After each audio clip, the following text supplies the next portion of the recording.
السلام متفقن علیہ شخصیت ہیں. ان ابراہیم کان امتن، بے شک ابراہیم یعنی ابراہیم علیہ السلام کیا ہے؟ کان امتن، امت کا معنی کیا ہوتا ہے؟ پیشوا بھی، امام بھی ہوتا ہے. بتایا امت کے کتنے معنی آتے ہیں؟ امت کا معنی جماعت، ٹھیک ہے، امت کا معنی امام، امت کا معنی مدت، ٹھیک ہے، وذکر بعد امت، راستہ بھی آتے ہیں. ان ابراہیم کان امتن، بے شک وہ پیچھے پڑا نا وانہما لبی امام مبین، وہ دونوں بستیاں کیا ہے؟ کھلے راستے پر ہیں. ان ابراہیم کان امتن، تھے پیشوا، کان للہ، فرما برداری کرنے والے تھے، للہ اللہ کے لیے، صفت نمبر 2. حنیفاً صفت نمبر 3.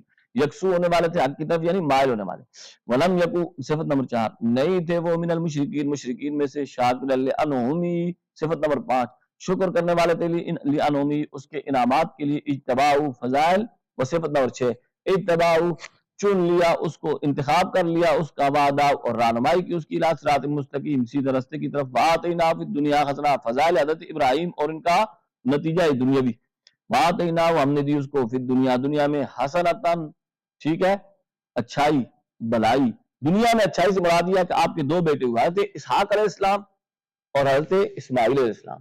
اور حضرت اسحاق علیہ السلام کی اولاد سے 4000 انبیاء دنیا میں تشریف لائے. اور پھر حضرت اسماعیل علیہ السلام کی اولاد سے امام الانبیاء صلی اللہ علیہ وسلم یہ دنیا میں تشریف لائے. ٹھیک ہے نا؟ تو آپ کیا ہیں؟ جو سب کے سردار ہیں اور سب کے امام ہیں. وَجْعَلْ لِي لِسَانَ صِدْقٍ فِي الْآخِرِينَ، قرآن میں آتا ہے نا بعد میں آنے والوں میں سب آپ کی شخصیت پر متفق ہے اور سب آپ کا ذکر خیر کرتے ہیں.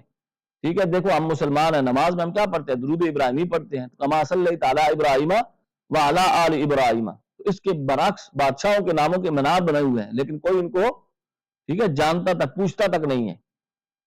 ٹھیک ہے، اور ابراہیم علیہ السلام کے وَإِنَّهُ فِي الْآخِرَةِ لَمِنَ الصَّالِحِينَ، اور آپ اونچے درجے کے نیکوکاروں میں سے.